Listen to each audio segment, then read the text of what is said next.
These stories may have you asking just how many bats are inside Sarah Scott Middle School. And more importantly, how do you get rid of them?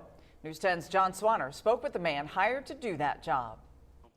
Will Langman continues the legacy his father started back in the 1960s, getting rid of the pests we want nothing to do with, including bats. Terre Haute's just full of bats. Old buildings brings cracks and crevices and brings the bats in. Sarah Scott Middle School is fairly new, having opened in 1999. Still, it has its share of cracks and crevices the bats use to get inside the school. Right now we're sealing up all those other possible entry points and getting ready to put up our one-way doors. So what are one-way doors? Will said it's basically a tube like the one you see here. We fasten it to the building. We put a little cone at the top to where they could just go right down into it.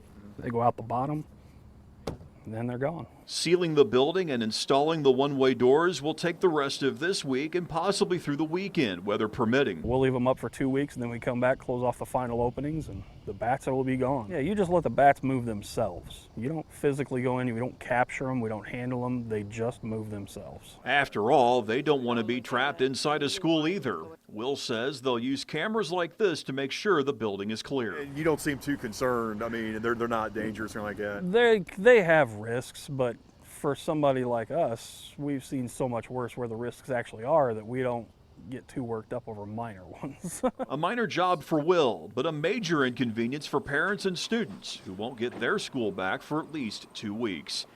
In Terre Haute with photojournalist John Tim, I'm John Swanner, News 10. Will believes there are mostly big brown bats inside the school. We'll keep you posted on the progress of this job.